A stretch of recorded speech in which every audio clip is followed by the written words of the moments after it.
Começamos o Liberdade desta segunda-feira e vamos direto conversar com a jornalista Rita Lizauskas. Oi, Rita, boa tarde para você e boa semana para nós. Oi, Roberta. Olá a todos que estão acompanhando com a gente aqui o Visão na CNN Brasil. Vamos começar então, Rita, falando sobre a ministra do Supremo Tribunal Federal, Rosa Weber, que acolheu um pedido feito pelas procuradorias do estado de São Paulo, Maranhão e Bahia para que o Ministério da Saúde volte a financiar leitos de UTI que são destinados para pacientes com a Covid-19.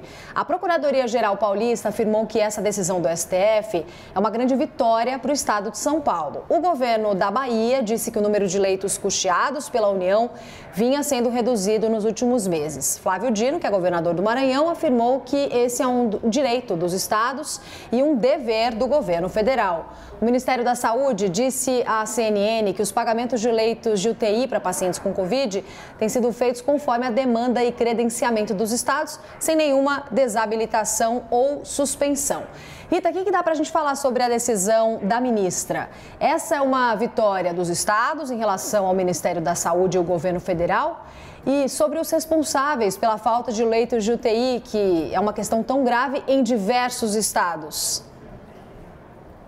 Bom, Roberta, eu acho que depois de um ano de pandemia não tem fatalidade, não tem surpresa, não tem desorganização. Pelo menos não deveria ter, né? O que há é falta de planejamento mesmo. Houve uma diminuição nas vagas de UTI custeadas pelo governo federal e, por esse motivo, Bahia, Maranhão e São Paulo foram ao Supremo, recorreram. E o pensamento é simples, né? A gente está vivendo o pior momento da pandemia, estamos falando isso há semanas. Mais pessoas se contaminando todos os dias, as UTIs de grande parte dos estados estão perto de um colapso. Você mesma mostrou aí pra gente, né, essa lista de como estão as UTIs em relação à lotação em todo o Brasil, né? E são UTIs do SUS e dos hospitais particulares que estão cada vez mais lotadas. É bom a gente destacar isso, porque quem acha que tem plano de saúde e vai conseguir atendimento pode estar enganado. A situação vem piorando no sistema público e também no sistema privado. É bom a gente destacar isso. Então, nesse cenário de mais internações com pacientes graves, os estados enfrentaram uma queda no número de leitos de UTI custeados pelo governo federal. Segundo o Conselho Nacional de Secretários de Saúde, o CONAS, em dezembro de 2020, eram 12.003 leitos de UTI que contavam com verbas do Ministério da Saúde. Em janeiro, essas 12.000 vagas se transformaram em 7.000. E agora, em fevereiro, essas 7.000 vagas se transformaram em 3.187. A pandemia está assim, os leitos estão assim. Os casos aumentaram, as mortes aumentaram, mas as vagas de UTI custeadas pelo Ministério da Saúde despencaram. Então, é por isso que os governadores foram ao Supremo. E a decisão da ministra do STF, a Rosa Weber, obriga esse retorno de financiamento de UTIs nesses estados e essa decisão deve ser cumprida, né, sob pena de multa. O mais louco de tudo, procurado pela CNN, o Ministério da Saúde diz que não houve em nenhum momento desabilitação, suspensão de pagamentos de UTI, ou seja, os governadores estão entrando na justiça, por quê? Né? Então, é uma loucura completa. E eu aqui quero destacar uma matéria que está na capa do nosso site, que ouviu especialistas em saúde. Sem ação alguma, em 2 semanas o Brasil vai viver um cenário de guerra. Está lá no site. É só vocês irem na capa do site da CNN. E segundo o levantamento do Observatório Covid-19 da Fiocruz, 12 estados e o Distrito Federal estão em zona de alerta crítica com essa ocupação igual ou maior que 80% das UTIs. Então a gente corre o risco de ver o que aconteceu em Manaus e em outras capitais do país.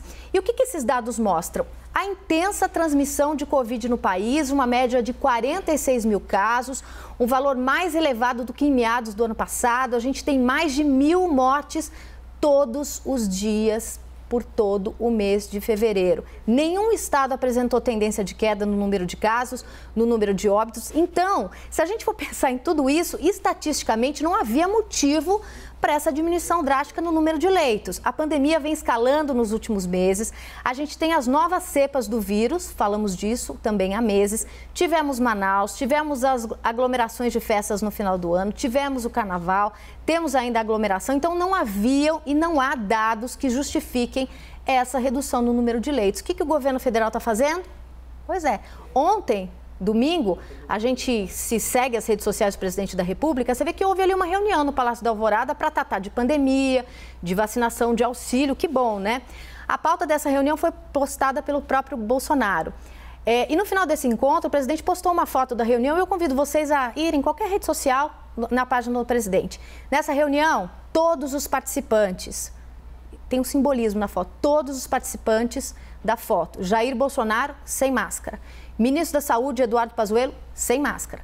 Ministro-chefe da Casa Civil, Walter Braga Neto, sem máscara. Ministro da Secretaria de Governo, Luiz Eduardo Ramos, sem máscara. Com máscara apenas, vamos fazer justiça. Paulo Guedes, da Economia, e os presidentes da Câmara e do Senado, Arthur Lira e o Rodrigo Pacheco. Por que eu quis falar dessa foto? Porque ela é muito simbólica de tudo que está acontecendo. Mostra que não há fatalidade depois de um ano de pandemia. Assim, um projeto, negacionismo com uso de máscaras, a intenção de confundir a cabeça das pessoas sobre a gravidade da situação. Isso não é de hoje. Porque quando o presidente da República e parte dos ministros, todos militares, né? Detalhe, fecha parênteses. Quando eles posam sem máscara em todos os lugares, em todas as oportunidades possíveis, qual que é a mensagem que passa para o Brasil todo? Né? A gente falando de UTI, eles todos sem máscara. Que não é tão grave assim o que está acontecendo, mas a situação é muito grave. Eu convido vocês todos a lerem essa matéria que está na capa do nosso site da CNN. A situação é muito grave, a gente vai ter muita coisa ruim nas próximas semanas e é hora da gente apertar os cintos. E vamos passar para o segundo tema, então, dessa segunda-feira, porque governadores, 19, aliás, assinaram uma nota pública reagindo à postagem feita pelo presidente Jair Bolsonaro sobre os repasses feitos pelo governo federal aos estados no enfrentamento à Covid-19 no ano passado. Bolsonaro discriminou os valores para investimentos diretos na saúde e para o pagamento do auxílio emergencial. De acordo com os dados divulgados pelo presidente, o governo federal repassou mais de 800 bilhões de reais. Os governadores declararam que os repasses são obrigação do governo federal, já que boa parte dos impostos federais pertence aos estados e municípios. Rita, qual que é a sua avaliação sobre essa reação que a gente acompanhou em cadeia dos governadores? Então, a postagem de Bolsonaro passa qual tipo de mensagem aos estados? Dá para a gente dizer que sobraram recursos para os estados e que o problema vivido é responsabilidade estadual e não federal?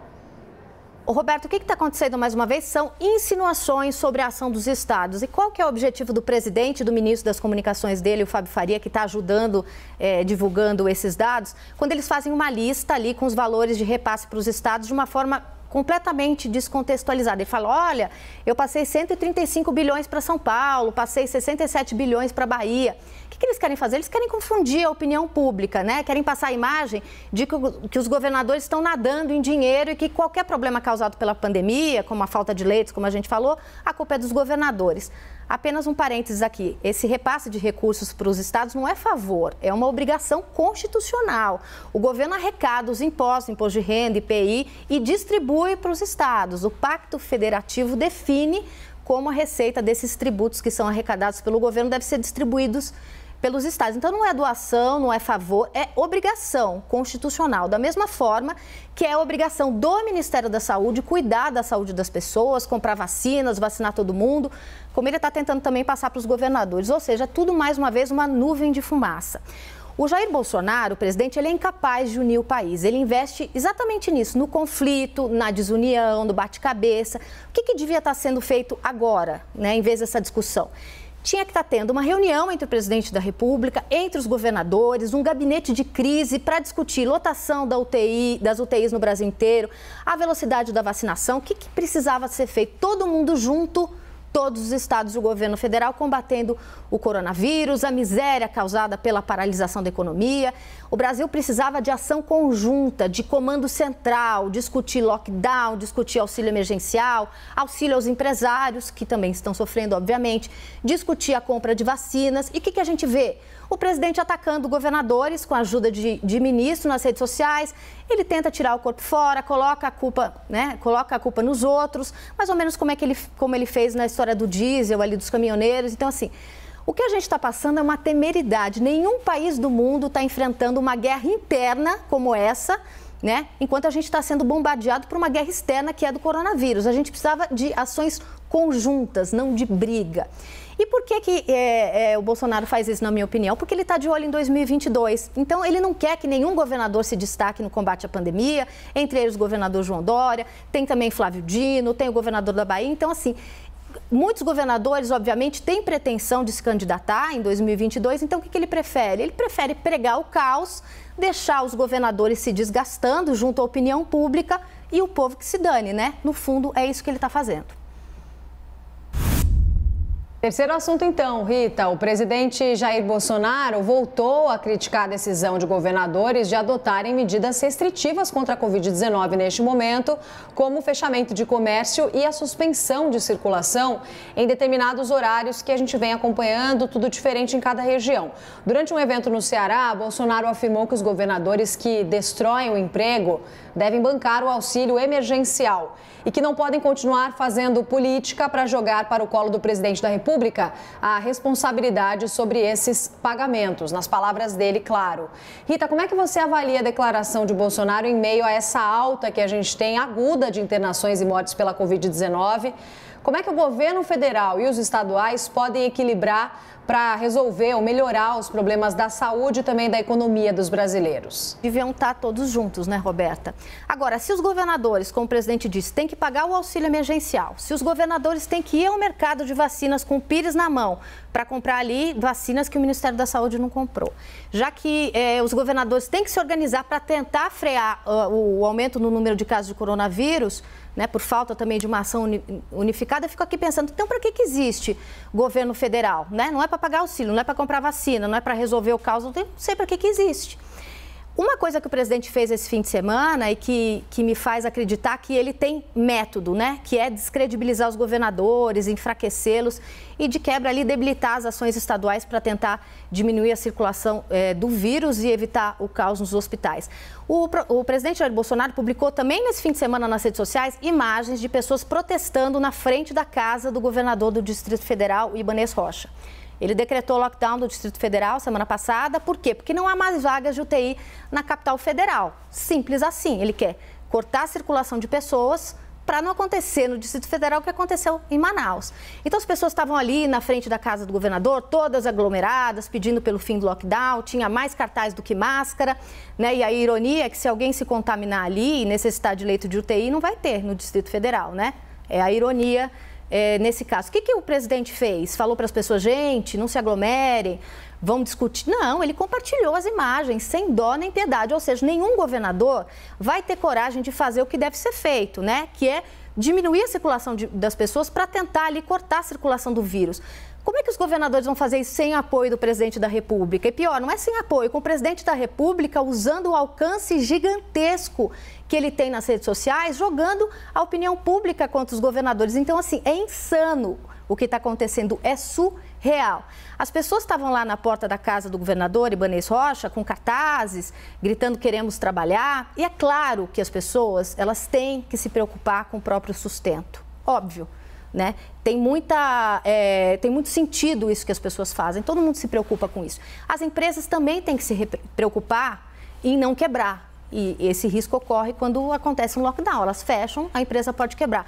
Então, essas preocupações são legítimas. Mas a ação do governo do Distrito Federal também é legítima. Né? Ele não está fechando porque ele quer acabar com o Jair Bolsonaro, ele está fechando porque a UTI do Distrito Federal está sem vagas, é tão simples quanto isso. Então, o que precisava haver aqui, né? Nesse cenário de lockdown, de cidades fechando? Auxílio emergencial para essas pessoas que foram impactadas, que vão ficar sem trabalho, sem renda, alívio fiscal para as empresas que também são impactadas por esse fechamento. Essa é a discussão adulta, isso é o que deveria ser feito agora. Mas o que o presidente da República faz? Ele chama essa discussão, né? Ele devia chamar essa discussão para ele é presidente, ele tinha que conversar com os governadores, ele tinha que fazer o novo auxílio emergencial, mas ele não faz nada disso. Ele vai para as redes sociais dizer que se houver fechamento do comércio vai ter aumento de desemprego. Né? Aumento do desemprego e fome. E esse, claro, é um argumento que impacta nas pessoas, mexe com todo mundo, com o medo real que a gente tem de não ter dinheiro para terminar o mês, para colocar comida na mesa. Mas aí ele joga a lenha na fogueira, culpa os governadores que estão ali com essa responsabilidade de evitar o colapso na saúde. Os governadores que também estão administrando a escassez de vacina, né?